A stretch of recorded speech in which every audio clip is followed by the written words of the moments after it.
제목을 다 함께 읽어보겠습니다. 아브라함의 자손 예수 그리스도. 본문 묵상 제가 읽겠습니다. 마태복음은 예수 그리스도의 계보로 시작합니다.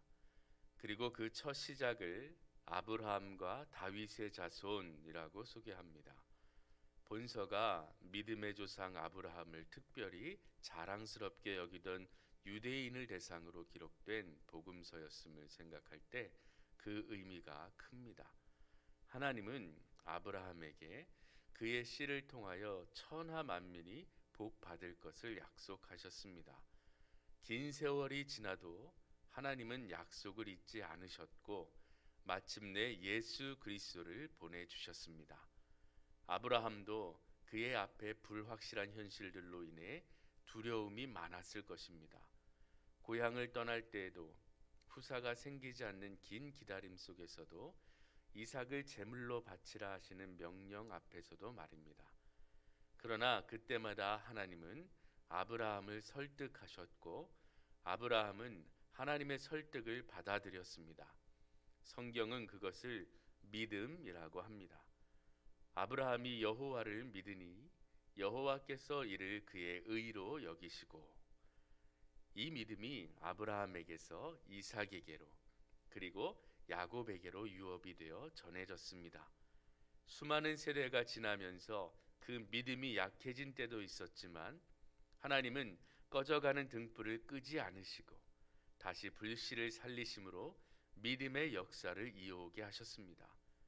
그리고 마침내 만민의 복이 되신 예수 그리스도께서 이 땅에 오신 것입니다. 하나님이 그들의 믿음을 지켜주셨고 하나님이 약속을 성취하셨습니다. 그러므로 마태복음 1장은 아브라함의 후손, 사람의 족보이기 전에 하나님의 사랑과 신실하심을 보여주는 증거입니다. 하나님은 지금도 우리의 연약한 믿음을 붙들어주고 계십니다. 우리는 때로 믿음을 놓치고 하나님의 약속을 잊어도 하나님은 결코 잊지 않으시고 약속을 이루시는 신실하신 분이십니다. 보이지 않는 것의 증거가 되는 믿음, 이 아름다운 대림절의 여정 속에서 하나님을 닮은 신실한 믿음을 다시 새롭게 할 때입니다. 그래서 지금 우리의 믿음을 지키시고 보호해 주시는 분이 누구신지를 명확히 하고 있죠. 그래서 이 계보를 볼 때에 본문에 나온 것처럼 이 족보는 하나님의 사랑과 신실하심을 보여주는 증거다. 그래서 하나님께서 변치 않음으로 그들의 믿음을 이끌어 오셨듯이 지금 참 어려운 상황이지만 하나님께서 여전히 살아계시고 하나님은 여전히 우리를 사랑하시며 그러므로 우리의 여정을 붙들어 주실 것임을 믿음으로 받아들이시는 여러분이 되었으면 좋겠습니다. 본문 나누기 함께 읽겠습니다. 아브라함을 생각할 때마다 요즘 많이 부르게 되는 찬양이 있습니다. 아브라함의 노래라는 찬양입니다. 가사가 다음과 같습니다.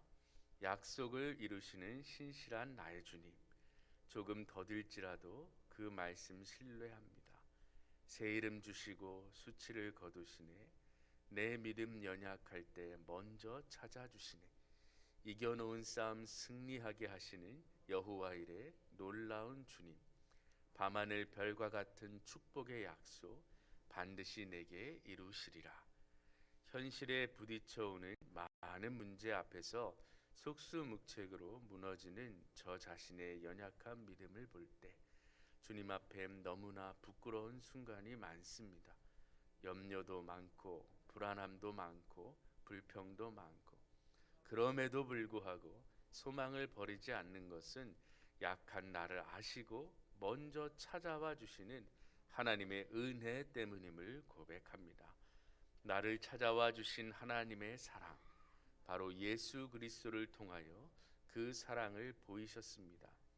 그래서 예수 그리스도의 오심은 우리 믿음의 근거가 됩니다.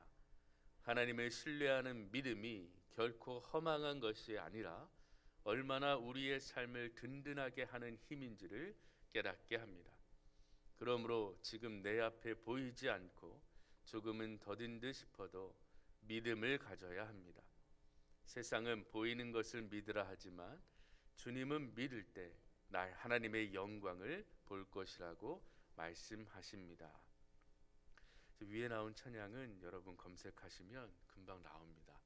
다시 한번 이 말씀 묵상하실 때 그 찬양 들으면서 묵상하시는 것도 좋을 것 같습니다. 가사 중간에 여호와 이레, 아브라함과 아주 관련이 있는 것이죠. 모리아 산에서 자기 아들 이삭을 바칠 때 준비하신 하나님의 역사하심, 신실하심을 보고 여호와 이레라고 한 것을 보게 됩니다. 여호와 하나님께서 준비하십니다라는 뜻입니다. 그래서 오늘 보시면 하나님의 사랑은 신실하시다. 그래서 신실하신 말의 뜻을 좀 붙잡으시면 좋을 것 같습니다. 신실하시다라는 말은 변치 않으신다라는 말입니다. 끝까지 변치 않으신 그 모습으로 우리를 사랑하시는 하나님을 볼 때 우리 믿음의 근거가 얼마나 확실한지 그 증거를 예수 그리스도의 오심에서 찾으라는 겁니다. 변치 않으시는 하나님이 우리의 믿음의 근거니 우리의 믿음은 확실하다라는 것을 기억하시면 좋겠습니다. 오늘 하루도 그 믿음으로 사시고 하나님의 함께 하심을 경험하시는 하루 되시기를 주님의 이름으로 축원합니다. 함께 기도문 읽겠습니다. 사랑의 하나님, 아브라함과 같은 믿음을 갖게 하옵소서.